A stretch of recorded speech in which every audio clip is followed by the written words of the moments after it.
ईरा कोर्दे ने बरसों बाद पहली बार अपने सरकारी बंगले की ऊंची दीवारों से बाहर निकलकर बिना काफिले, बिना लाल बत्ती और बिना फाइलों के सांस लेने की कोशिश की थी। सांगली जिले की जिलाधिकारी होने के कारण उसका हर दिन किसी न किसी शिकायत, बरराहत, किसान आंदोलन या राजनीतिक दबाव में कटता था। डॉक्टर ने उसे आराम की सलाह दी थी, इसलिए वह 2 दिन के लिए गणपतिपुले के समुद्र किनारे आई थी। मगर समुद्र की खुली हवा में भी उसके भीतर कोई बंद कमरा लगातार कराह रहा था। सुबह से आसमान धूसर था, जैसे बादलों ने भी अपने मन में कोई पुराना दुख छिपा रखा हो। होटल के बरामदे से दूर नारियल के पेड़ों की कतारें झुकती दिखती थीं और उनके पीछे अरब सागर की लहरें सफेद चादर की तरह उठती बैठती थीं। ईरा ने हल्की सूती साड़ी पहनी, माथे पर छोटी काली बिंदी लगाई और सुरक्षा अधिकारी को साफ मना कर दिया कि वह अकेले मंदिर तक जाएगी। पद की आदत आदमी को लोगों से दूर कर देती है, पर उस दिन वह भीड़ में खोना चाहती थी। गणपतिपुले के रास्ते पर छोटे दुकानदार मोदक, फूलमाला, नारियल और कुमकुम बेच रहे थे। कहीं मराठी भजन बज रहा था, कहीं बच्चे बारिश के पानी में कागज की नाव बहा रहे थे। ईरा जब मंदिर की सीढ़ियों के पास पहुंची तो अचानक तेज बारिश शुरू हो गई। लोग दुकानों की छतों के नीचे भागने लगे। उसी अफरा तफरी में उसकी नजर एक फटे कंबल में लिपटे आदमी पर पड़ी, जो अपनी भीगी थाली खुद से दूर सरकाकर एक नन्ही लड़की को सूखा भाखरी का टुकड़ा खिला रहा था। वह आदमी बाकी भिखारियों जैसा शोर नहीं कर रहा था। उसके सामने रखा कटोरा लगभग खाली था, पर उसकी हथेली लड़की के सिर पर ऐसे रखी थी जैसे वह दुनिया की सबसे कीमती वस्तु की रखवाली कर रहा हो। लड़की के पैरों में चप्पल नहीं थी और उसका फ्रॉक कीचड़ से सना था। ईरा को न जाने क्यों उस आदमी की उंगलियों की हरकत परिचित लगी। वही धीमा स्पर्श, वही सावधानी, जैसे कभी किसी ने उसके माथे से बुखार की रात में बाल हटाए थे। ईरा का कदम वहीं रुक गया। बारिश की धारें उसके छाते के किनारों से टपक रही थीं, पर उसे अपने कानों में समुद्र नहीं, अपने पुराने घर का सन्नाटा सुनाई दे रहा था। आदमी ने बच्ची को अपने कंबल का आधा हिस्सा ओढ़ाया और खुद पूरी तरह भीगता रहा। जब उसने भीड़ की ओर देखा, उसका चेहरा बिजली की चमक में पल भर को साफ हुआ। दाढ़ी बढ़ी हुई, गाल धंसे हुए, एक आंख के पास पुराना घाव। फिर भी ईरा की छाती में किसी ने पत्थर दे मारा। वह निखिल जाधव था, वही निखिल जिससे उसने 7 वर्ष पहले अदालत में आखिरी बार नजर मिलाई थी। तब वह सफेद कुर्ते में खड़ा था, आंखों में थकान और होंठों पर ऐसी चुप्पी लिए जिसने ईरा के मन में उसके लिए घृणा की आखिरी मुहर लगा दी थी। आज वही आदमी मंदिर की सीढ़ियों के नीचे भीगे फर्श पर बैठा था, लोगों की दया पर जीवित। ईरा को लगा उसका पद, उसकी शिक्षा, उसकी सारी कठोरता एक ही क्षण में राख बनकर भीग गई है। निखिल ने उसे तुरंत नहीं पहचाना, शायद बारिश की वजह से, शायद वर्षों की यातना ने उसकी दृष्टि से उजाला छीन लिया था। बच्ची ने उसके कान में कुछ कहा तो वह हल्का मुस्कुराया, मगर वह मुस्कान किसी टूटे दिए की लौ जैसी थी। ईरा ने आगे बढ़ना चाहा, पर उसके पैरों में जैसे अदालत की वही पुरानी दहलीज बंध गई। उसे याद आया कि उसने तलाक के कागजों पर हस्ताक्षर करते हुए कहा था, तुमने मुझे शर्मिंदा किया है, निखिल। और उसने कुछ भी सफाई नहीं दी थी। एक दुकानदार ने ईरा को पहचान लिया और घबराकर हाथ जोड़ दिए।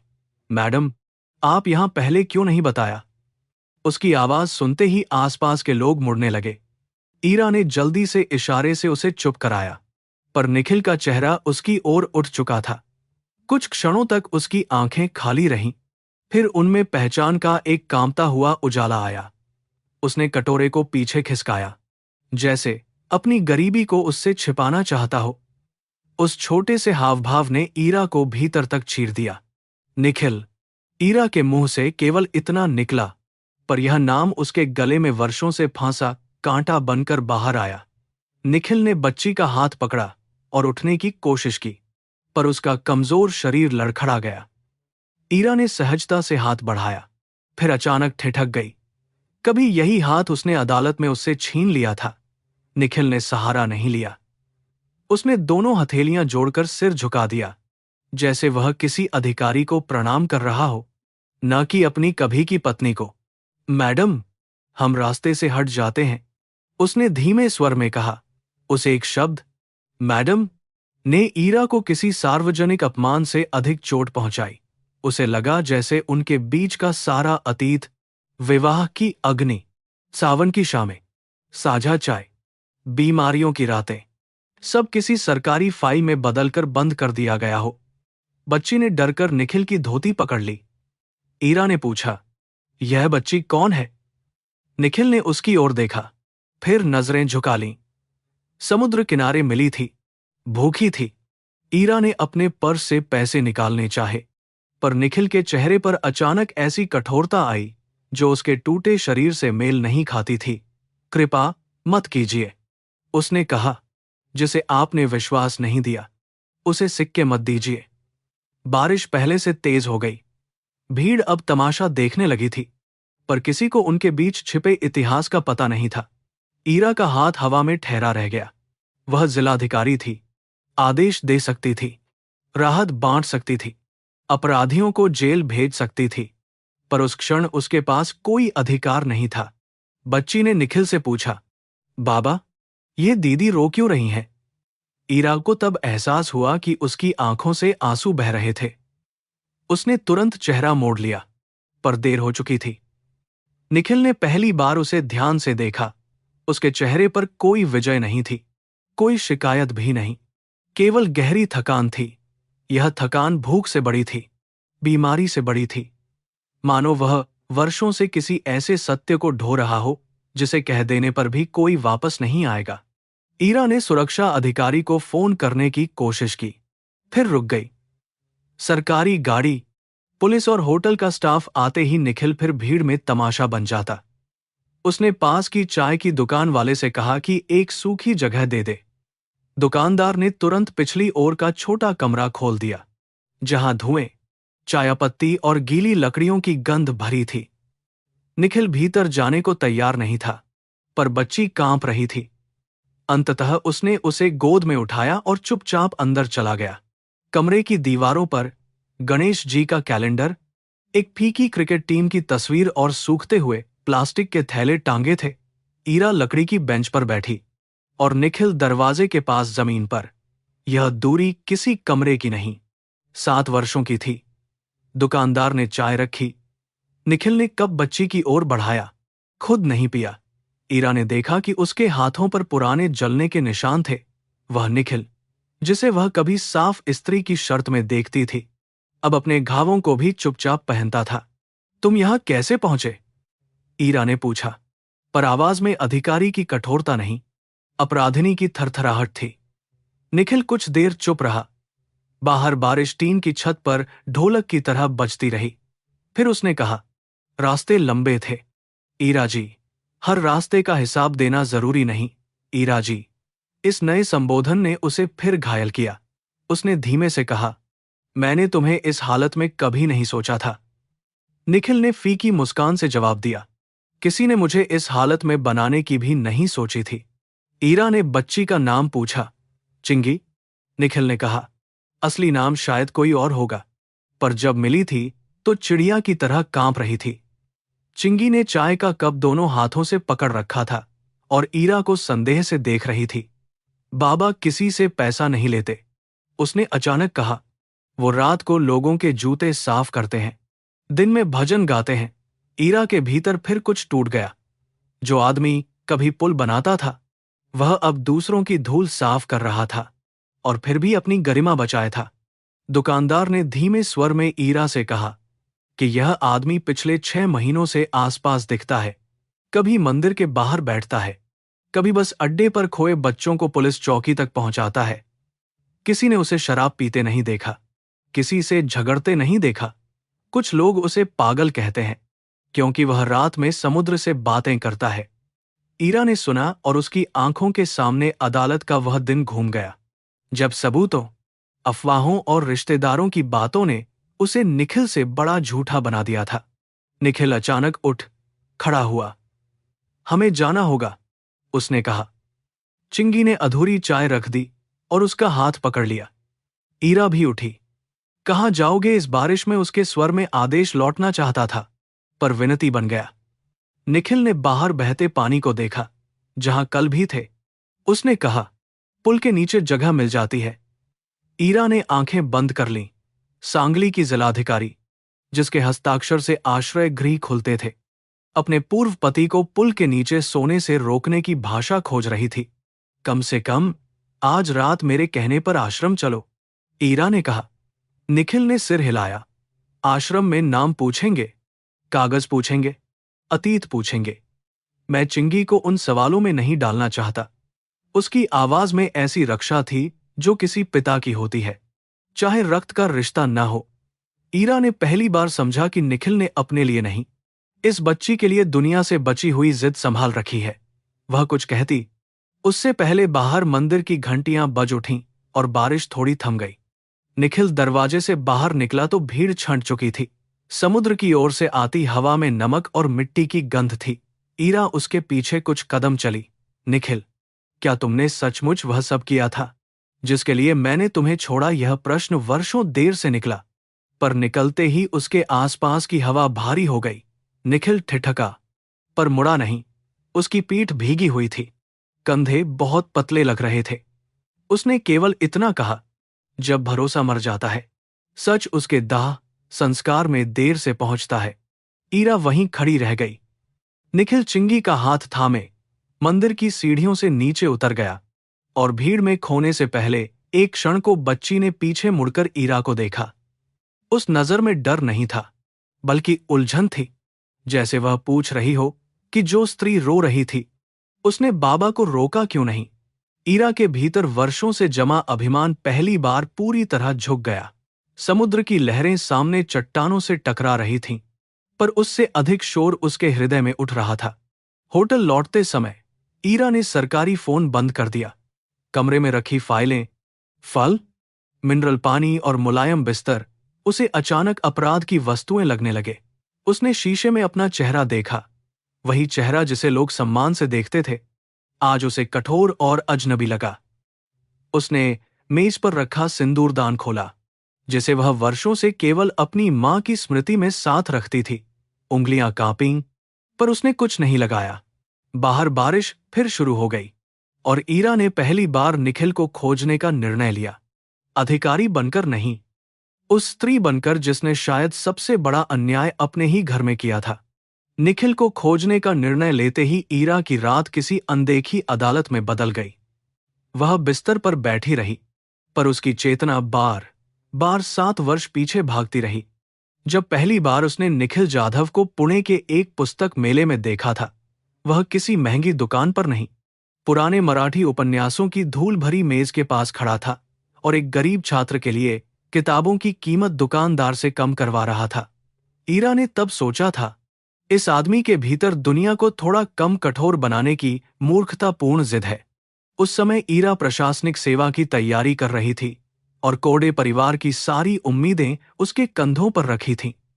उसके पिता शरद कोडे सेवानिवृत्त प्राध्यापक थे, जिनकी आवाज में नैतिकता का वजन था, मगर दिल में जाति और प्रतिष्ठा के सूक्ष्म कांटे छिपे थे। मां मंगला हर सोमवार शिव मंदिर जाती और बेटी के लिए योग्य वर मांगती। निखिल एक साधारण ठेकेदार परिवार से था, पर इंजीनियर बनकर सरकारी परियोजनाओं में ईमानदारी से काम करना चाहता था। उनके बीच की दूरी समाज ने बनाई थी, दिल ने नहीं। पहली मुलाकात के बाद निखिल ने ईरा को कोई प्रेम पत्र नहीं लिखा, कोई फिल्मी वादा नहीं किया। उसने केवल वह किताब उसके घर भेज दी, जिसके पन्नों को ईरा ने देर तक छुआ था, पर पैसों की कमी से खरीदा नहीं था। अंदर एक छोटा कागज रखा था, कुछ किताबें परीक्षा के लिए नहीं, मन को मनुष्य बनाए रखने के लिए पढ़ी जाती हैं। ईरा ने उस पंक्ति को कई रातों तक तकिए के नीचे रखा। उसे पहली बार लगा कि कोई उसकी महत्वाकांक्षा के पीछे छिपी अकेली लड़की को भी देख सकता है। धीरे धीरे वे शनिवार की शामों में सारसबाग के पास मिलने लगे। निखिल चाय पीते हुए शहर की सड़कों, पुलों और नालों की बात करता, जैसे ईंट और सीमेंट भी मनुष्य की तकलीफ समझते हों। ईरा संविधान, कानून, स्त्रियों की शिक्षा और ग्रामीण प्रशासन पर बोलती। वे अलग अलग घरों से आए थे, पर दोनों के भीतर गरीबों के लिए एक बेचैनी थी। निखिल उसे हंसाकर कहता, कि वह एक दिन जिले की सबसे कठोर अधिकारी बनेगी, पर किसी किसान की आंख में आंसू देखेगी तो आदेश पत्र पर पानी गिर जाएगा। जब ईरा ने संघ लोक सेवा परीक्षा में सफलता पाई, पूरा मोहल्ला मिठाई बांटने आया। घर में ढोल की बजी, रिश्तेदारों ने उसके माथे पर हल्दी कुमकुम लगाया और पिता की आंखें गर्व से चमक उठीं। उसी शाम निखिल भी आया, हाथ में केवल तुलसी का छोटा पौधा लेकर। कुछ लोगों ने फुसफुसाकर हंसी उड़ाई कि बड़ा अधिकारी परिवार और दामाद पौधा लेकर आया है। मगर ईरा ने वही पौधा अपने कमरे की खिड़की पर रखा। उसे लगा, यह उपहार किसी सोने की चेन से अधिक सच्चा है, क्योंकि उसमें बढ़ने की कामना थी। विवाह आसान नहीं था। कोरडे परिवार को डर था कि निखिल की साधारण पृष्ठभूमि ईरा की नई दुनिया में बोझ बन जाएगी। जाधव परिवार को भय था कि इतनी पढ़ी लिखी अधिकारी बहू उनके छोटे घर की परंपराओं में कैसे समाएगी। फिर भी दोनों ने चुपचाप नहीं है, पूरे सम्मान से विवाह किया। मंडप में आम के पत्ते लटक रहे थे, शहनाई धीमे बज रही थी, और सप्तपदी के समय निखिल ने ईरा के कान में कहा था, हम बराबर चलेंगे, आगे पीछे नहीं। ईरा ने उस वाक्य को अपना सुहाग मान लिया था। शादी के शुरुआती दिन कोल्हापुर के छोटे सरकारी क्वार्टर में बीते, जहां ईरा प्रशिक्षण पर थी और निखिल पास के निर्माण विभाग में अनुबंध इंजीनियर। रसोई में कभी पोहा जल जाता, कभी दाल में नमक अधिक हो जाता, पर वे हंसते हुए खा लेते। शाम को ईरा फाइलें पढ़ती और निखिल उसके लिए अदरक की चाय बनाता। वह उसके जूतों की धूल देखकर मजाक करता कि जनता की सेवा शुरू होने से पहले जनता के रास्ते पैरों पर चिपकने लगते हैं। उन दिनों गरीबी भी उन्हें अपमान नहीं लगती थी, मगर संसार प्रेमियों को उतनी देर अकेला कहां छोड़ता है। ईरा की पोस्टिंग जैसे जैसे महत्वपूर्ण जिलों में होती गई, उसके आसपास नए लोग आने लगे। मंत्री, उद्योगपति, वरिष्ठ अफसर, पत्रकार और समाजसेवी उसके निर्णयों को देखने लगे। निखिल अब भी वही था, सादा कपड़े पहनने वाला, कम बोलने वाला, अपनी मोटरसाइकिल पर साइट देखने जाने वाला। कुछ लोगों को उसका यह साधारणपन खटकने लगा। वे ईरा से मुस्कुराकर कहते, मैडम, आपकी ऊंचाई बहुत अलग है। यह तारीफ नहीं थी, उनके विवाह पर डाला गया धीमा जहर था। सबसे अधिक विष रोहन वेलणकर ने फैलाया, जो रत्नागिरी का प्रभावशाली बिल्डर और स्थानीय नेता का रिश्तेदार था। वह ईरा की ईमानदारी से डरता भी था और उसकी प्रतिष्ठा से आकर्षित भी। उसने कई बार सरकारी समारोहों में उसके पास खड़े होकर ऐसी निकटता दिखानी चाही जिससे अखबारों में तस्वीरें छपें। निखिल उसकी आंखों में छिपा अभिमान पहचानता था, पर ईरा को सावधान करने पर वह नाराज हो जाती। उसे लगता, निखिल उसके पेशेवर संबंधों को संदेह की दृष्टि से देख रहा है। दरार यहीं से शुरू हुई थी। उसी वर्ष सावित्रीबाई महिला छात्रावास को जोड़ने वाले छोटे पुल का काम निखिल की निगरानी में था। बरसात से पहले पुल बनना जरूरी था, क्योंकि हर साल लड़कियां कीचड़ भरे रास्ते से कॉलेज जातीं और कई दुर्घटनाएं होतीं। निखिल ने घटिया सामग्री लेने से इनकार कर दिया, ठेकेदार बदलवाने की सिफारिश भी की। कुछ ही दिनों बाद अफवाह उठी कि निखिल ने रिश्वत लेकर सामग्री पास की है। फिर अचानक पुल का एक हिस्सा पहली बारिश में बैठ गया। हालांकि कोई घायल नहीं हुआ। आरोपों की आंधी ईरा के घर तक आ पहुंची। जांच शुरू हुई तो कागजों में निखिल के हस्ताक्षर मिले। बैंक खाते में संदिग्ध धन दिखा और एक गवाह ने बयान दिया कि उसने निखिल को रोहन के आदमी से लिफाफा लेते देखा था। ईरा ने पहले विश्वास नहीं किया, पर हर ओर से यही कहा गया कि प्रेम में अंधी मत बनो। पिता ने फोन पर कहा कि अधिकारी की सबसे बड़ी पूंजी चरित्र है। पति की गलती ढंकना, अपने करियर का दाह संस्कार करना होगा। मां रोती रही कि समाज बेटी को दोष देगा। ईरा भीतर से हिल गई, पर उसने निखिल से कठोर प्रश्न किए।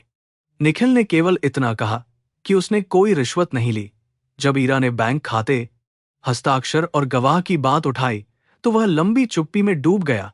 उसका चेहरा बुझ गया, जैसे वह अचानक समझ गया हो कि जाल केवल उसके लिए नहीं बिछा।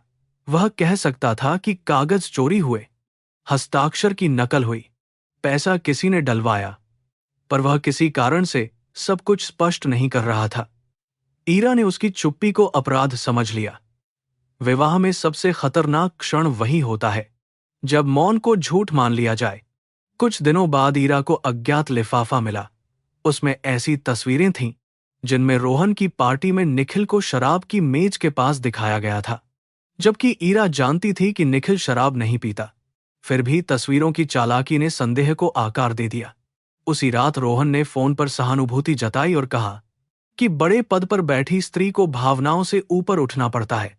ईरा ने फोन काट दिया, मगर उसके शब्द कांटे की तरह मन में अटक गए।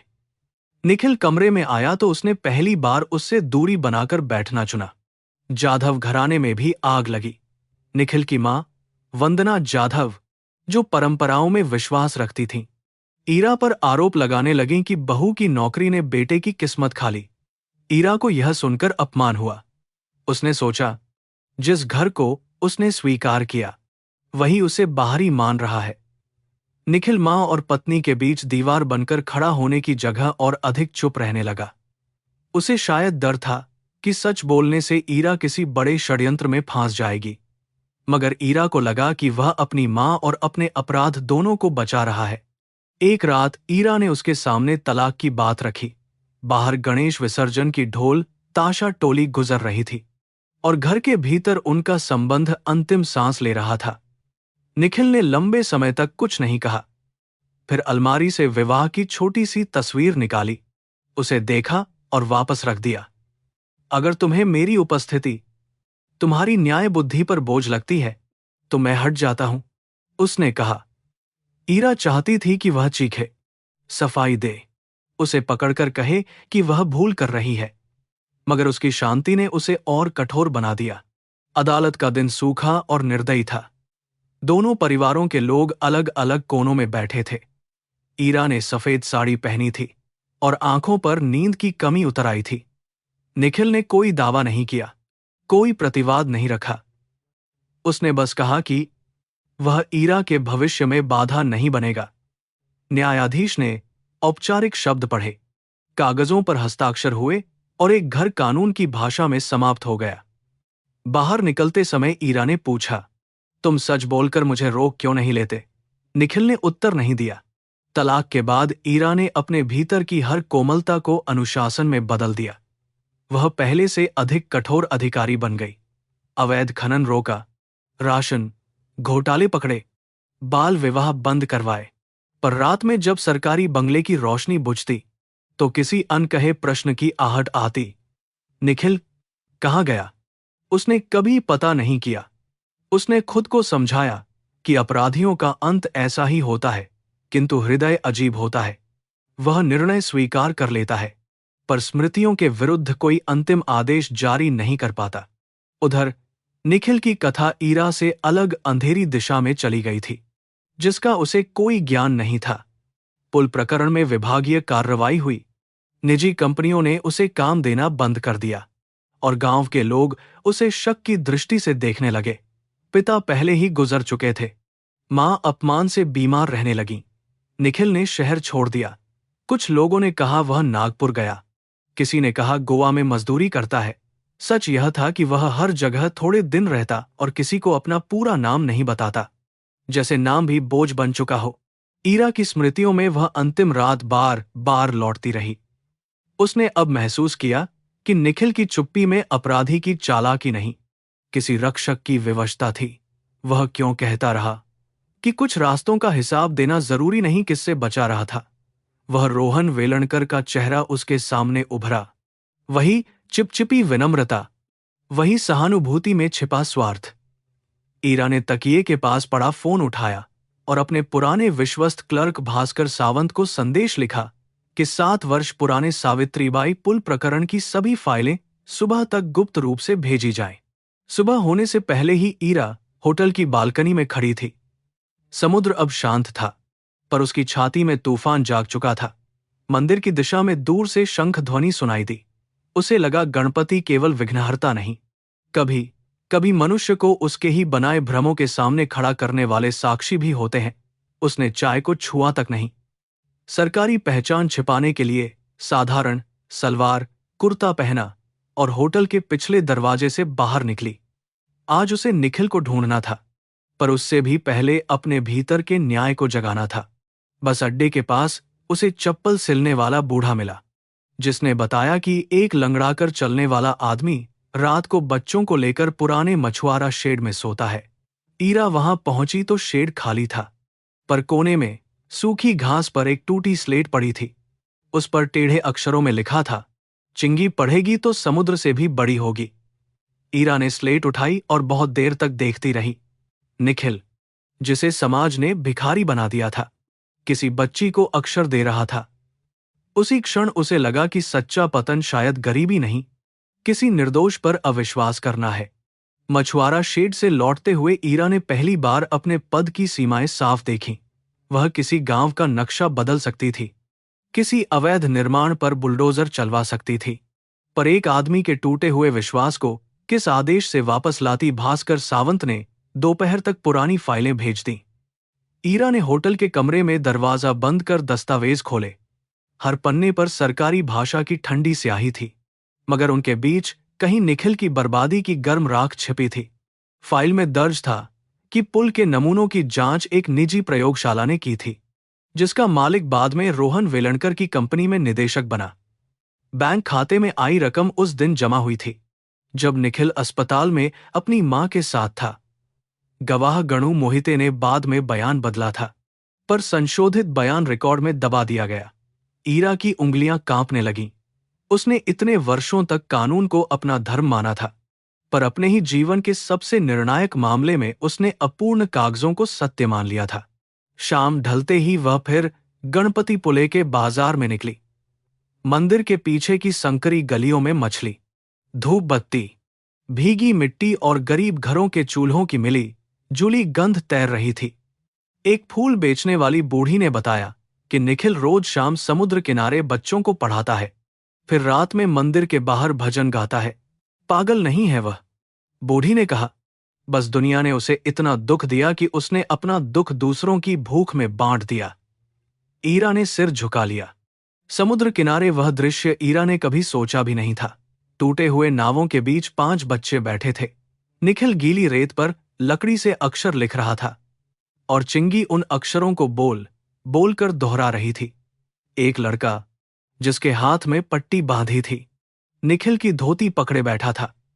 निखिल ने बच्चों को गणित सिखाने के लिए शंख गिनाए, फिर सबको छोटी छोटी भाखरी बांटी। उसके पास खुद के लिए कुछ नहीं बचा। ईरा एक चट्टान के पीछे खड़ी यह सब देखती रही, जैसे कोई अपने ही अपराध का साक्षी बन गया हो। कक्षा खत्म होने पर बच्चे अलग अलग दिशाओं में भाग गए, पर चिंगी वहीं रही। निखिल ने उसके बालों से रेत झाड़ी और पूछा कि आज अक्षर याद रहे या नहीं। चिंगी ने गर्व से कहा कि वह एक दिन डॉक्टर बनेगी और बाबा की आंख ठीक करेगी। निखिल हंसा नहीं, केवल उसके सिर पर हाथ फेरता रहा। ईरा के भीतर वह पुराना दृश्य जागा, जब निखिल ने उसके परीक्षा फॉर्म की गलती सुधारी थी और कहा था कि छोटी गलतियां बड़े सपनों का रास्ता रोक देती हैं। आज वही आदमी किसी अनाथ बच्ची का सपना संभाल रहा था। ईरा आगे बढ़ी तो निखिल ने उसे आते देख लिया। इस बार वह चौंका नहीं, पर उसके चेहरे पर एक थकी हुई सावधानी उतर आई। आप फिर आ गईं, उसने कहा। ईरा ने देखा कि उसके पैरों में सूजन थी और बाएं कंधे पर नीला निशान। उसने पूछा, किसने मारा? निखिल ने बात टालनी चाही, पर चिंगी बोल पड़ी कि कल रात बस अड्डे के गुंडों ने उसे भगा दिया था, क्योंकि उसने एक छोटे लड़के को जेब कतरी करवाने से रोका। ईरा की आंखों में अधिकारी की आग लौट आई। तुमने पुलिस में शिकायत क्यों नहीं की? ईरा ने कठोर स्वर में पूछा। निखिल ने सूखी हंसी हंसी। जिसके पास पता नहीं, पहचान नहीं और पुराने आरोपों का दाग है, उसकी शिकायत पहले उसी पर सवाल बन जाती है। ईरा चुप हो गई। उसे लगा कि प्रशासन की जिन प्रणालियों पर वह गर्व करती थी, वे निखिल जैसे लोगों के लिए लोहे के दरवाजे थीं। उसने कहा कि वह व्यवस्था करेगी। निखिल ने तुरंत उत्तर दिया, व्यवस्था मनुष्यों को बचाती है, पर कभी कभी मनुष्यों से उनकी बची हुई स्वतंत्रता भी छीन लेती है। ईरा ने उसे बैठने को कहा और पहली बार बिना पद, बिना रोष, बिना आरोप के बोली, मैं फाइलें देख रही हूं। निखिल, पुल वाले मामले में बहुत कुछ गलत था, निखिल का चेहरा क्षण भर के लिए कठोर हो गया। उसने समुद्र की ओर देखा, जैसे लहरों से कोई पुरानी प्रतिज्ञा पूछ रहा हो। कुछ फाइलें देर से खुलती हैं, उसने कहा, पर जो जीवन बंद हो चुका हो उसका क्या? ईरा ने धीमे से उत्तर दिया, शायद न्याय देर से आए, पर उसे आना चाहिए। निखिल ने उसकी ओर नहीं देखा। चिंगी ने बीच में पूछा, न्याय क्या होता है? निखिल ने उसके सामने रेत पर 2 रेखाएं खींची। जब किसी से छीनी हुई रोटी वापस मिले, वह थोड़ा न्याय है। जब किसी पर लगा झूठा दाग धुले, वह भी न्याय है। और जब कोई अपने किए दुख को समझकर बदल जाए, शायद वह सबसे कठिन न्याय है। ईरा को लगा यह उत्तर उसी के लिए था। चिंगी ने मासूमियत से पूछा, तो दीदी बदलेंगी? निखिल ने बच्ची को डांटा नहीं, पर उसकी आंखों में दर्द की धुंध भर आई। रात गहराने लगी तो ईरा ने पास के भोजनालय से खाना मंगवाया। निखिल ने फिर मना किया, पर बच्चों के लिए वह चुप हो गया। सबने केले के पत्ते पर गरम वरण, भात, भाजी और थोड़े मोदक खाए। निखिल सबसे अंत में बैठा, वह भी तभी जब चिंगी ने जिद की कि बाबा नहीं खाएंगे तो वह भी नहीं खाएगी। ईरा ने देखा कि वह हर कौर धीरे चबा रहा था, जैसे भूख को भी अनुशासन सिखा दिया हो। कभी उसके लिए वह थाली पर घी डालती थी, आज वह परायों के बीच उसके लिए चुपचाप पानी रख रही थी। भोजन के बाद एक दुबला लड़का, जिसका नाम फारूक था, ईरा के पास आया। उसने बताया कि निखिल ने उसे रेलवे प्लेटफॉर्म से उठाया था, जब एक आदमी उसे मुंबई ले जाकर काम दिलाने के नाम पर बेचने वाला था। एक और बच्ची लता ने कहा कि बाबा रात को बीमार मछुआरे काका को दवा देते हैं। चिंगी बोली कि बाबा कभी अपने लिए नया कपड़ा नहीं लेते, पर सबके लिए पुराने स्कूल बैग जुटाते हैं। ये छोटे छोटे बयान किसी अदालत में दर्ज नहीं थे, फिर भी ईरा के लिए सबसे पवित्र गवाही बनते जा रहे थे। अगली सुबह ईरा ने भेष बदलकर स्थानीय पुलिस चौकी का निरीक्षण किया। वहां 2 बच्चों के लापता होने की शिकायत अधूरी पड़ी थी। एक सिपाही ने हंसते हुए कहा कि ऐसे बच्चे खुद भाग जाते हैं, किसे खोजें? ईरा ने अपना परिचय दिया तो चौकी में सन्नाटा छा गया। उसने कड़े आदेश दिए, पर भीतर से वह जानती थी कि डर से निकला अनुशासन लंबा नहीं चलता। जब तक गरीब की शिकायत को मनुष्य की पुकार नहीं माना जाएगा, तब तक हर निखिल व्यवस्था से बाहर धकेला जाता रहेगा। यह सीख उसे किसी प्रशिक्षण अकादमी में नहीं मिली थी। दोपहर में वह निखिल को पुराने कुएं के पास मिला, जहां वह एक बीमार बूढ़े साधु को दवा पिला रहा था। ईरा ने उससे कहा कि बच्चों के लिए अस्थायी आश्रय की व्यवस्था हो सकती है, मगर उसके नाम से नहीं, एक स्थानीय स्वयंसेवी समूह के माध्यम से, ताकि कोई तमाशा न बने। निखिल ने लंबे समय बाद उसकी ओर सीधा देखा। उस दृष्टि में अविश्वास था, मगर उसके नीचे कहीं थकी हुई कृतज्ञता भी। आप सचमुच बच्चों के लिए कर रही हैं? उसने पूछा। ईरा ने कहा, शायद उनके लिए, और शायद अपने भीतर मरे हुए कुछ के लिए। निखिल ने जेब से एक पुरानी कपड़े की थैली निकाली। उसमें कुछ सिक्के, बच्चों की दवाइयों की पर्चियां और एक मुड़ा हुआ कागज था। हवा से कागज ईरा के पांव के पास गिरा। उसने उठाया तो देखा, वह किसी वकील का पुराना नोटिस था, जिसमें निखिल को रोहन वेलणकर की मानहानि का जवाब देने को कहा गया था। तारीख तलाक से पहले की थी। ईरा ने पूछा, तुमने मुझे यह क्यों नहीं दिखाया? निखिल ने थैली वापस लेते हुए कहा, क्योंकि तब तक तुम्हें बचाना मेरे लिए खुद को बचाने से बड़ा था। ईरा का गला सूख गया। मुझे किससे बचाना था? उसने पूछा। निखिल ने चारों ओर देखा, जैसे वर्षों पुरानी दीवारें फिर कान उगा लेंगी। फिर बोला, रोहन केवल पुल नहीं चाहता था, वह तुम्हारी ईमानदारी तोड़ना चाहता था। उसके पास तुम्हारे पिता के नाम से जुड़े कुछ पुराने जमीन कागज थे, जिन्हें वह घोटाले से जोड़कर तुम्हें भी फंसा सकता था। मुझे लगा, अगर मैं दोष अपने ऊपर ले लूं तो तुम्हारा रास्ता बच जाएगा। ईरा ने पेड़ का सहारा लिया। त्याग का यह रूप उसे आशीर्वाद नहीं, शाप जैसा लगा। तुमने मुझे इतना कमजोर समझा कि मैं सच का सामना नहीं कर पाती। ईरा की आवाज टूट गई। निखिल ने दुख से मुस्कुराकर कहा, नहीं, मैंने तुम्हें इतना उज्जवल समझा कि तुम्हारे ऊपर कीचड़ का छींटा भी सहन नहीं हुआ। यह वाक्य ईरा के भीतर उतरता चला गया। उसने चाहा कि समय लौट आए और वह उस आदमी का हाथ पकड़ ले, जिसने चुप रहकर अपना जीवन दे दिया था। पर समय किसी मंदिर की घंटी नहीं जिसे खींचकर फिर से बजा दिया जाए, वह केवल गूंज छोड़ता है। शाम को अचानक चिंगी गायब हो गई। बच्चों ने बताया कि दो आदमी उसे मिठाई दिलाने के बहाने सड़क की ओर ले गए थे। निखिल का चेहरा राख जैसा हो गया। वह लंगड़ाते हुए दौड़ा। ईरा भी पीछे भागी। बस अड्डे पर भीड़, धुआं और चिल्लाहट थी। ईरा ने तुरंत चौकी को सूचना दी, पर निखिल इंतजार नहीं कर सकता था। उसने एक बंद पड़ी गोदाम की ओर इशारा किया, जहां पहले भी संदिग्ध लोग देखे गए थे। वहां पहुंचकर उन्होंने चिंगी की रोती आवाज सुनी। ईरा की नसों में खून नहीं। आग दौड़ने लगी। गोदाम का दरवाजा भीतर से बंद था। निखिल ने बिना सोचे लोहे की छड़ उठाई और ताला तोड़ने लगा। उसकी कमजोर भुजाएं कांप रही थीं, पर आंखों में अजीब शक्ति थी। पुलिस आने से पहले दरवाजा खुल गया। अंदर चिंगी दो लड़कियों के साथ बैठी कांप रही थी, और दो आदमी भागने की कोशिश कर रहे थे। ईरा ने एक को रोक लिया, दूसरे को निखिल ने जमीन पर गिरा दिया। हालांकि गिरते ही खुद भी दर्द से कराह उठा। चिंगी उसके सीने से लिपट कर रोती रही। बाबा, मुझे लगा आप नहीं आएंगे। उस रात पूरा कस्बा गोदाम के बाहर जमा था। पुलिस ने बच्चों को सुरक्षित निकाला और गिरोह की कड़ियां खुलने लगीं। ईरा ने पहली बार जनता के सामने निखिल को किसी अपराधी या भिखारी की तरह नहीं, बच्चों के रक्षक की तरह खड़ा देखा। मगर निखिल की सांस तेज चल रही थी और उसके पुराने घाव से खून रिस रहा था। ईरा ने उसका हाथ पकड़ना चाहा। इस बार उसने हाथ नहीं हटाया, पर आंखें बंद कर लीं। शायद थकान ने गर्व को हराया, या शायद किसी टूटे संबंध में करुणा की पहली सिलाई पड़ चुकी थी। अस्पताल की एम्बुलेंस आई तो चिंगी निखिल के साथ जाने पर अड़ गई। ईरा ने उसे गोद में उठाकर कहा कि बाबा को इलाज मिलेगा, वह साथ रहेगी।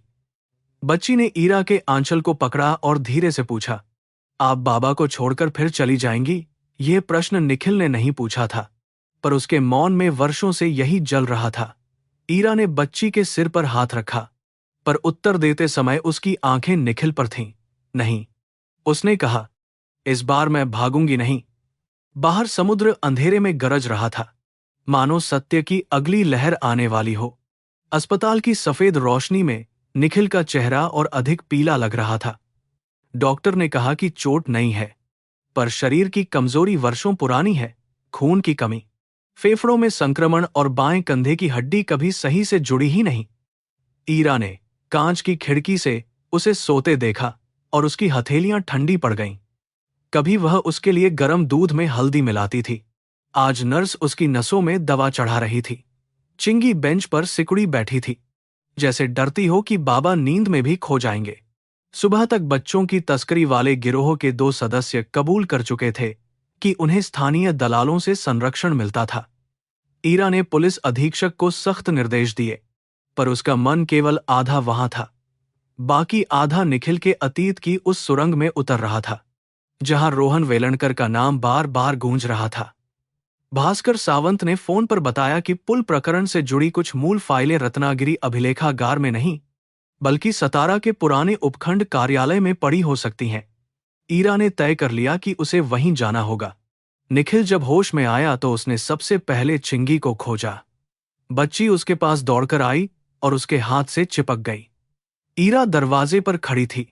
निखिल ने उसे देखा, फिर धीमे से कहा, बच्चों को डराइए मत, मैडम। पुलिस और कागज से उनका भरोसा जल्दी टूट जाता है, ईरा ने उत्तर दिया। मैं इस बार कागज से पहले मनुष्यों को देखना सीख रही हूं।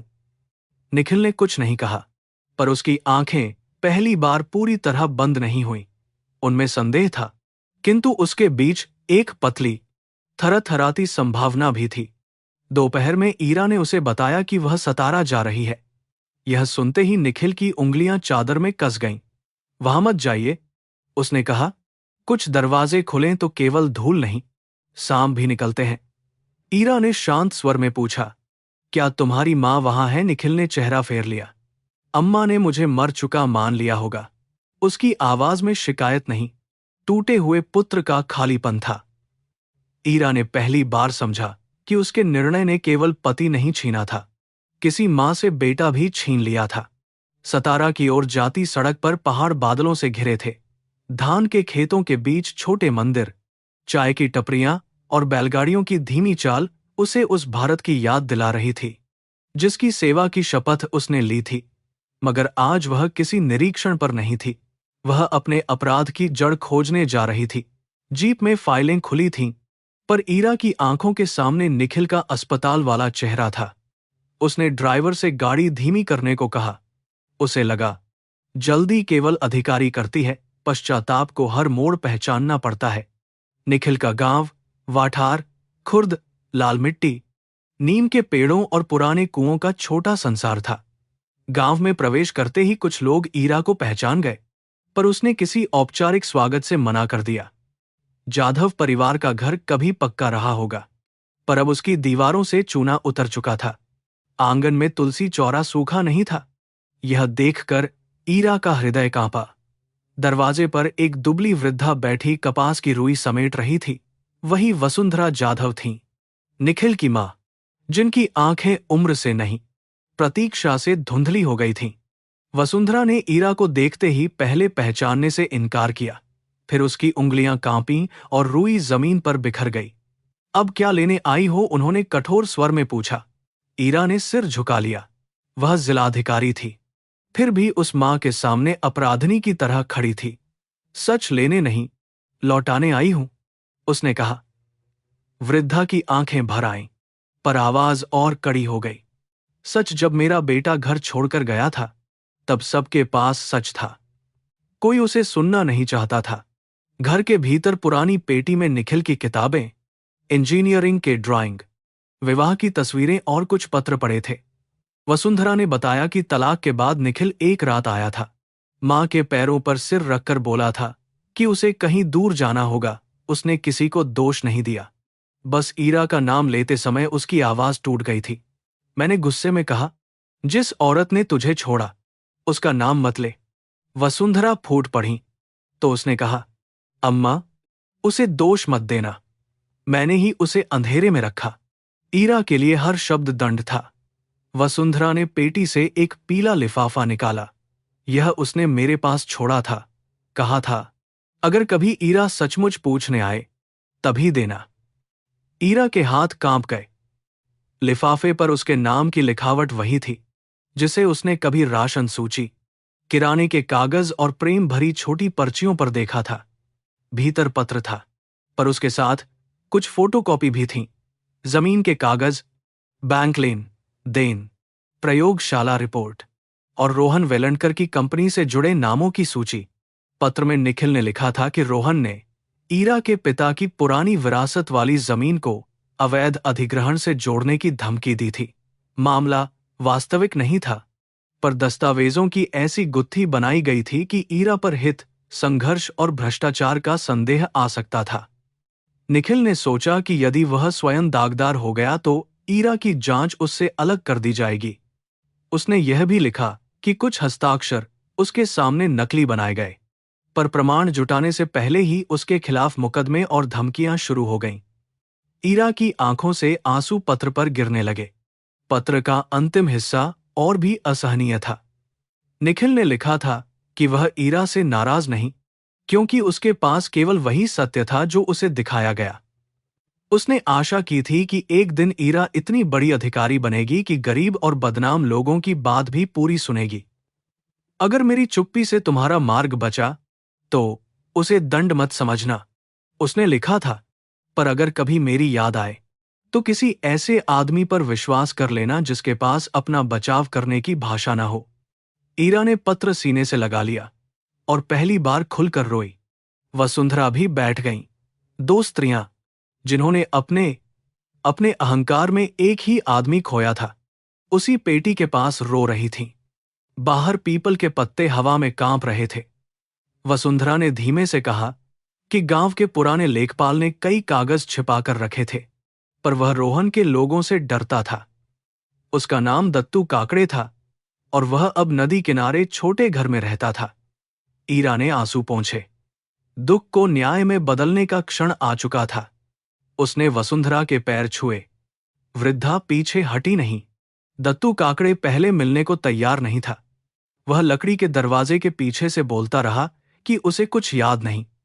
ईरा ने अपना परिचय दिया, पर उसने कहा कि बड़े लोग आते हैं, बयान लेते हैं, फिर छोटे आदमी को मरने के लिए छोड़ देते हैं।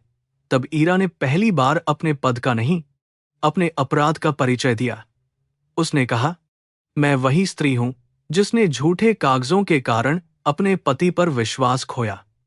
आज आप चुप रहे तो एक और सत्य मर जाएगा। दरवाजा धीरे धीरे खुला और बूढ़े की आंखों में भय चमक उठा। दत्तू ने अंदर से पुरानी रजिस्टर बही निकाली, जिसे उसने मिट्टी के घड़े में छिपाकर रखा था। उसमें पुल परियोजना की मूल सामग्री आपूर्ति तिथियां दर्ज थीं, जो आधिकारिक फाइल से अलग थीं। असली निम्न गुणवत्ता सीमेंट रोहन की कंपनी के गोदाम से आया था। निखिल के हस्ताक्षर बाद में स्कैन कर चिपकाए गए थे। दत्तू ने यह भी बताया कि गवाह गणु मोहिते को धमकाकर बयान दिलवाया गया। साहब, निखिल ने बहुत कोशिश की, बूढ़ा बोला, पर जब उन्होंने जाना कि मैडम पर कीचड़ उछलेगी तो वे अचानक चुप हो गए। ईरा ने सभी दस्तावेज सुरक्षित कराए और वीडियो बयान रिकॉर्ड करवाया। उसी समय भास्कर का संदेश आया कि रोहन वेलणकर अब मुंबई में बड़ा इंफ्रास्ट्रक्चर समूह चला रहा है और कई नेताओं से जुड़ा है। ईरा को पता था कि यह लड़ाई आसान नहीं होगी, पर उसके भीतर अब डर से बड़ी आग जल रही थी। उसने राज्य सतर्कता विभाग में गोपनीय रिपोर्ट भेजी, पुराने पुल प्रकरण को फिर खोलने की अनुशंसा की और बाल तस्करी गिरोह की धन श्रृंखला को रोहन की पुरानी कंपनियों से मिलाने का निर्देश दिया। कर्म का चक्र धीरे धीरे घूमने लगा था। शाम को ईरा वसुंधरा को लेकर अस्पताल लौटी। निखिल ने मां को देखा तो उसका चेहरा वैसा हो गया जैसे सूखी धरती पहली वर्षा को पहचानती है। वसुंधरा उसके बिस्तर के पास पहुंची, पर शब्द नहीं निकले। उन्होंने केवल उसके माथे पर हाथ रखा और रो पड़ी। निखिल ने बच्चे की तरह आंखें बंद कर लीं। अम्मा, उसने फुसफुसाया, मैं लौटना चाहता था। वृद्धा ने कहा, मैं भी तुझे पुकारना चाहती थी, पर मेरे अभिमान ने मेरे मुंह पर ताला लगा दिया। कमरे में उपस्थित हर व्यक्ति की आंखें नम हो गईं। ईरा दरवाजे पर खड़ी रही। यह मां और बेटे का मिलन था। उसमें उसका कोई अधिकार नहीं था, पर निखिल ने धीरे से उसकी ओर देखा। वह दृष्टि क्षमा नहीं थी, फिर भी पूर्ण अस्वीकार भी नहीं। वसुंधरा ने ईरा को पास बुलाया और कांपते हाथों से निखिल का पुराना पत्र उसे लौटा दिया। अब यह तुम्हारा दंड भी है और धर्म भी, उन्होंने कहा। चिंगी बिस्तर के पास बैठी सब देख रही थी। उसने पूछा, दादी, बाबा अब घर जाएंगे? वसुंधरा ने बच्ची को बाहों में भर लिया। हाँ, पर पहले इनके नाम से झूठ हटेगा। रात को अस्पताल के बाहर पत्रकार जमा होने लगे, क्योंकि गोदाम से बचाए गए बच्चों की खबर फैल चुकी थी। ईरा ने किसी को निखिल का अतीत बताने से मना किया। वह नहीं चाहती थी कि उसकी पीड़ा फिर तमाशा बने, लेकिन रोहन के लोगों को भनक लग चुकी थी। देर रात एक अज्ञात नंबर से ईरा को संदेश आया कि पुरानी बातें खोदने से उसके पिता का नाम भी घसीटा जाएगा। ईरा ने फोन की, स्क्रीन कुछ क्षण देखी, फिर उसे बंद कर दिया। इस बार डर ने निर्णय नहीं बदला। इस बार सत्य अकेला नहीं था। निखिल की हालत थोड़ी संभली, पर डॉक्टरों ने चेतावनी दी कि लंबे उपचार की जरूरत है। ईरा ने उससे कहा कि पुराने मामले की पुनः जांच शुरू हो चुकी है। निखिल ने आंखें मूंद लीं। मैंने तुमसे न्याय मांगा नहीं था, उसने कहा। ईरा ने धीरे से उत्तर दिया, मैं अपने लिए मांग रही हूं, ताकि जिस कुर्सी पर बैठती हूं उसके नीचे तुम्हारी चुप्पी की लाश न दबी रहे। निखिल की पलकों पर नमी चमकी। वर्षों बाद उनके बीच शब्द दीवार नहीं, पुल बनने लगे थे। भले वह पुल बहुत कांपता हुआ था। अगली सुबह ईरा अस्पताल की छोटी प्रार्थना शाला में गई। वहां गणेश जी की छोटी मूर्ति, तेल का दिया और गेंदे की माला थी। उसने हाथ जोड़े, पर कोई वरदान नहीं मांगा। उसने केवल इतना कहा कि उसे सत्य की कीमत चुकाने का साहस मिले। बाहर लौटते हुए उसने देखा, चिंगी निखिल को अक्षर पढ़ा रही थी। न्याय। निखिल मुस्कुरा रहा था। वसुंधरा उसके पैर दबा रही थी। वह दृश्य किसी बड़े चमत्कार से कम नहीं था, पर ईरा जानती थी कि असली अग्निपरीक्षा अब शुरू होगी। जब रोहन वेलणकर सामने आएगा। राज्य सतर्कता विभाग की टीम मुंबई से आई तो अस्पताल के गलियारे में अचानक फाइलों, मोहरों और धीमी कानाफूसी का संसार बस गया। ईरा ने हर दस्तावेज उनके सामने रखा, पर इस बार वह केवल अधिकारी नहीं थी, वह उस स्त्री की तरह खड़ी थी जिसने देर से ही सही अपने भीतर के अंधेरे को पहचान लिया था। रोहन वेलणकर का नाम आते ही कुछ चेहरों पर असुविधा फैल गई। सत्ता के बड़े गलियारों में अपराध अक्सर सूट पहनकर चलता है, इसलिए उसे पकड़ना किसी सड़क छाप चोर को पकड़ने से कहीं कठिन होता है। रोहन ने पहले हंसकर इन आरोपों को राजनीतिक बदले की साजिश कहा। उसने चैनलों पर बयान भेजे कि एक जिलाधिकारी अपने निजी जीवन की कटुता से प्रेरित होकर सफल उद्योगपति को बदनाम कर रही है। कुछ अखबारों ने वही लिखा, कुछ ने ईरा के पुराने तलाक को सनसनी बना दिया। अस्पताल के बाहर कैमरे जमा हो गए। ईरा जानती थी कि चरित्र पर कीचड़ उछालना ताकतवर लोगों का पुराना हथियार है, मगर इस बार उसने न फोन बंद किया, न फाइलें रोकीं। उसने केवल सभी विभागों को लिखित आदेश भेजे कि कोई रिकॉर्ड गायब न होने पाए। निखिल को यह सब सुनकर बेचैनी होने लगी। वह नहीं चाहता था कि ईरा फिर किसी दुष्चक्र में फंसे। उसने एक शाम कहा, तुम्हें मेरी खातिर सब कुछ दांव पर नहीं लगाना चाहिए। ईरा खिड़की के पास खड़ी थी, जहां से अस्पताल के आंगन में पीपल का पेड़ दिखता था। उसने मुड़कर कहा, पहले मैंने तुम्हारे लिए नहीं, अपने डर के लिए फैसला किया था। अब मैं तुम्हारी खातिर नहीं, सत्य की खातिर खड़ी हूं। निखिल ने आंखें नीची कर लीं। उसके पास इस उत्तर का प्रतिरोध नहीं था। जांच जैसे जैसे आगे बढ़ी, पुल प्रकरण और बाल तस्करी गिरोह की धन श्रृंखला आपस में जुड़ती गई। रोहन की पुरानी निर्माण कंपनी ने निम्न गुणवत्ता सामग्री बेचकर पैसे कमाए थे और उन्हीं खातों से बाद में कुछ दलालों को भुगतान हुआ था। गणु मोहिते को सुरक्षा देकर बयान दर्ज कराया गया। उसने कांपती आवाज में स्वीकार किया कि निखिल को फंसाने के लिए उसे धमकाया गया था। निजी प्रयोगशाला के पुराने तकनीशियन ने भी कहा कि रिपोर्ट बदलवाई गई थी। कागजों की ठंडी भाषा में धीरे धीरे निखिल की निर्दोषता सांस लेने लगी, पर न्याय का रास्ता बिना बलि मांगे कहाँ खुलता है। एक रात अस्पताल की बिजली कुछ देर के लिए चली गई। उसी अंधेरे में दो अज्ञात लोग निखिल के वार्ड की ओर बढ़े, पर चिंगी ने उनकी परछाइयां देखकर शोर मचा दिया। सुरक्षा गार्ड दौड़े, लोग भाग निकले। घटना ने ईरा को भीतर तक हिला दिया। निखिल ने चिंगी को सीने से लगाया और कहा कि डरना नहीं। ईरा ने उसी रात उसे जिला अतिथि गृह के सुरक्षित चिकित्सा कक्ष में स्थानांतरित कराया। अब लड़ाई निजी स्मृति से आगे जाकर जीवन और मृत्यु की सीमा पर खड़ी थी। गणेश चतुर्थी निकट आ रही थी। पूरे महाराष्ट्र में मूर्तिकारों की गलियों में रंग, मिट्टी और श्रद्धा का संगीत भर गया था।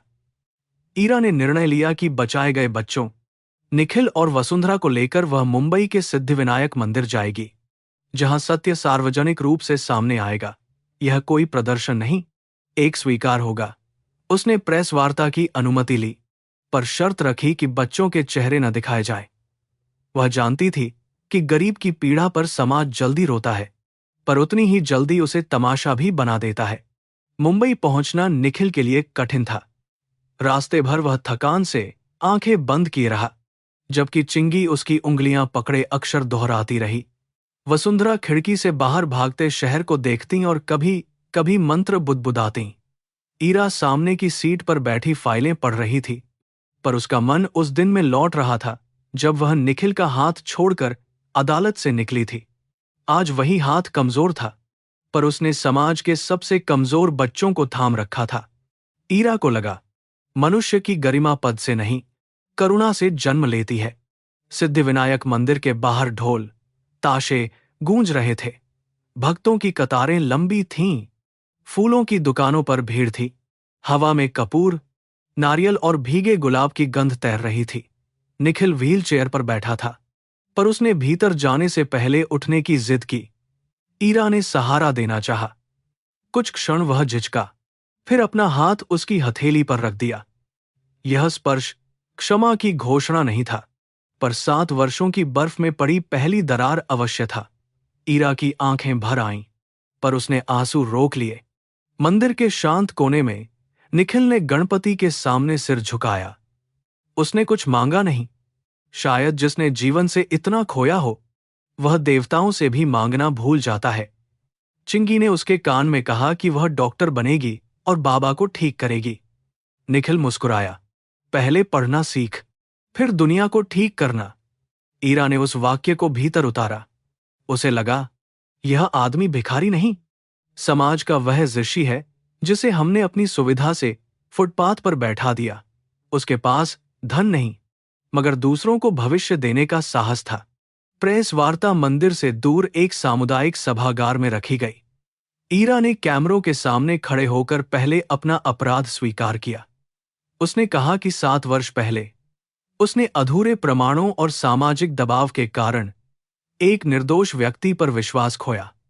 फिर उसने प्रकरण के दस्तावेज, गवाहों के बयान और जांच की प्रारंभिक रिपोर्ट सार्वजनिक की। रोहन वेलनकर और उसके सहयोगियों के विरुद्ध मामला दर्ज होने की घोषणा हुई। सभागार में सन्नाटा छा गया। लोग एक अधिकारी से प्रशासनिक वक्तव्य सुनने आए थे, पर उन्हें एक स्त्री का पश्चाताप भी सुनना पड़ा। निखिल ने बोलने से मना किया था, फिर भी लोगों ने उसका नाम सुनते ही उसकी ओर देखा। वह उठना चाहता था, पर शरीर ने साथ नहीं दिया। ईरा ने उसके पास जाकर माइक्रोफोन नीचे कर दिया। निखिल ने बहुत धीमे कहा, मुझे किसी से बदला नहीं चाहिए। अगर इस मामले से इतना हो कि किसी गरीब इंजीनियर, मजदूर, बच्ची या बदनाम आदमी की बात पूरी सुनी जाए, तो यही मेरा न्याय है। उसकी आवाज कमजोर थी, पर सभागार में बैठे लोग चुपचाप रोने लगे। कभी कभी सत्य ऊंची आवाज में नहीं, टूटी सांस में उतरता है। रोहन उसी शाम गिरफ्तार नहीं हुआ। ताकतवर लोग कानून की पकड़ से पहले कई दरवाजे खटखटाते हैं, पर उसके दफ्तरों पर छापे पड़े, बैंक खाते सील हुए और जिन नेताओं ने उसे बचाने की कोशिश की, वे भी सावधान हो गए। अगले दिन अदालत ने निखिल के विरुद्ध पुराने आरोपों पर पुनर्विचार स्वीकार किया और प्रारंभिक प्रमाणों के आधार पर उसके नाम से भ्रष्टाचार का दाग हटाने की प्रक्रिया शुरू हुई। अखबारों में पहली बार उसकी तस्वीर भिखारी की तरह नहीं, बच्चों को बचाने वाले व्यक्ति की तरह छपी। वसुंधरा ने वह कतरन माथे से लगा ली, लेकिन शरीर की अपनी सीमा थी। इतने वर्षों की भूख, श्रम और उपेक्षा ने निखिल को भीतर से खोखला कर दिया था। प्रेस वार्ता के बाद उसकी हालत अचानक बिगड़ गई। उसे मुंबई के अस्पताल में भर्ती कराना पड़ा। ईरा रात भर वार्ड के बाहर बैठी रही। वह बार बार डॉक्टरों से पूछती, पर उत्तर सावधान और अनिश्चित थे। चिंगी रोते रोते सो गई। वसुंधरा माला फेरती रहीं। ईरा को लगा कि कर्म का चक्र न्याय तो ला रहा है, मगर शायद उसने बहुत देर से पहिया घुमाया था। भोर से पहले निखिल ने आंखें खोलीं और ईरा को बुलाया। कमरे में केवल हल्की पीली रोशनी थी। उसने तकिए के नीचे से एक छोटी कपड़े की पोटली निकलवाई। उसमें उनका पुराना विवाह मंगलसूत्र नहीं, बल्कि वह तुलसी के सूखे बीज थे, जो उसने ईरा को सफलता के दिन दिए पौधे से बचाए थे। ईरा कांप उठी। निखिल ने धीमे से कहा, मैंने सोचा था कभी लौटूंगा तो फिर से लगाएंगे। घर नहीं बचा, पर बीज बचे रहे। ईरा की आंखों से आंसू उसके हाथों पर गिरने लगे। मुझे क्षमा कर दो, ईरा ने पहली बार बिना किसी बचाव के कहा। निखिल ने बहुत देर तक उसे देखा। क्षमा कोई दान नहीं है, ईरा, उसने फुसफुसाया। यह तो धीरे धीरे उगती है, जैसे तुलसी। पानी देते रहना। वह मुस्कुराने की कोशिश कर रहा था। ईरा ने उसका हाथ अपने माथे से लगा लिया। उसने पूछा कि चिंगी का क्या होगा। ईरा ने कहा, वह पढ़ेगी तुम्हारे नाम से, और जिन बच्चों को तुमने उठाया वे भी। निखिल की आंखों में शांति उतरने लगी। उसने वसुंधरा को बुलाया और मां के पैरों को छूने की कोशिश की। वसुंधरा ने रोते हुए उसके हाथ पकड़ लिए। मां बेटे के पैर नहीं छूने देती, उन्होंने कहा। निखिल ने धीरे से उत्तर दिया, जिस बेटे ने मां को इतना रुलाया वह छोटा ही रहता है। चिंगी जाग गई और बिस्तर से लिपटकर रोने लगी। निखिल ने उसे आशीर्वाद दिया कि वह अक्षर कभी न छोड़े। कमरे में कोई बड़ा भाषण नहीं था, केवल वे संबंध थे जिन्हें समाज, झूठ और अभिमान ने घायल किया था, और जो अंतिम क्षण में फिर मनुष्य बन रहे थे। निखिल उस सुबह गया या बच गया, यह बात शहर में अलग अलग तरह से कही गई। सच यह था कि उसने मृत्यु की सीमा को छुआ और लंबे उपचार के बाद बहुत कमजोर जीवन में लौट आया। जैसे बुझा दीपक राख में से फिर छोटी लौ पाले। डॉक्टरों ने कहा कि उसे वर्षों तक देखभाल चाहिए। ईरा ने इसे वरदान माना, दंड भी। उसे अब प्रेम का अर्थ अधिकार नहीं, सेवा समझ में आया। निखिल ने किसी पुराने वैवाहिक दावे को स्वीकार नहीं किया, पर उसने ईरा को अपने जीवन से पूरी तरह बाहर भी नहीं रखा। कुछ महीनों बाद वाठार खुर्द के सूखे आंगन में तुलसी फिर लगाई गई। वसुंधरा ने मिट्टी डाली, चिंगी ने पानी डाला, निखिल ने कांपते हाथों से बीज रखे और ईरा ने चुपचाप दीपक जलाया। गांव के लोग दूर खड़े थे, जिन्हें कभी निखिल पर संदेह था। वे अब झुकी आंखों से उसे देखते थे। वह किसी विजय की मुद्रा में नहीं था। उसने केवल बच्चों के लिए एक छोटा पाठशाला कक्ष खुलवाने की इच्छा रखी। ईरा ने सरकारी नियमों के भीतर रहकर भूमि, अनुदान और शिक्षकों की व्यवस्था कराई, पर नाम निखिल ने चुना विश्वास कक्ष। रोहन वेलणकर का मुकदमा लंबा चला, पर इस बार गवाहों को सुरक्षा मिली और फाइलें गायब नहीं हुईं। कई अधिकारी निलंबित हुए, प्रयोगशाला का लाइसेंस रद्द हुआ और पुल प्रकरण ने राज्य में निर्माण निगरानी के नए नियमों को जन्म दिया। ईरा ने अपने कार्यालय में एक आदेश लगवाया कि किसी शिकायतकर्ता की गरीबी, कपड़े, भाषा या अतीत उसके सत्य की संभावना को कम नहीं करते। यह आदेश कानून की किताब में छोटी बात था, पर ईरा के लिए निखिल का जीवित स्मारक था। अब वह निर्णय लेते समय पहले आंखें देखती, फिर कागज। चिंगी स्कूल जाने लगी। वह हर शाम निखिल को पाठ सुनाती और कहती कि डॉक्टर बनकर गरीबों का मुफ्त इलाज करेगी।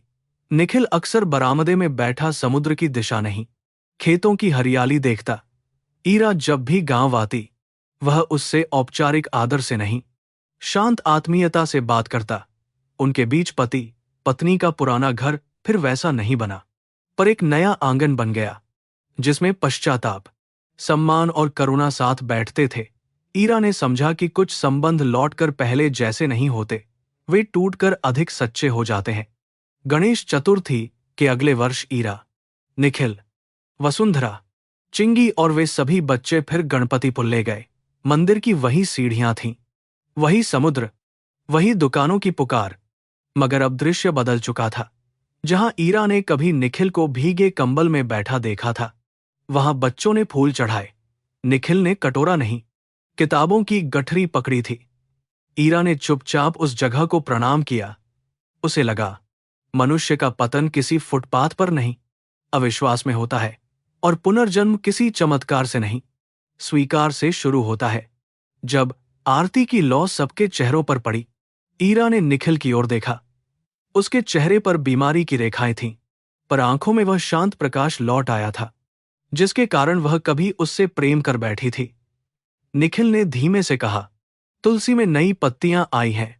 ईरा मुस्कुराई, आंसू रोकते हुए बोली, हाँ, पानी देते रहेंगे। चिंगी बीच में बोल पड़ी कि दोनों रोते क्यों हैं, जबकि गणपति बप्पा खुश हैं। सब हंस पड़े। उस हंसी में बीते वर्षों का दर्द भी था, और आने वाले समय की छोटी पर सच्ची आशा भी।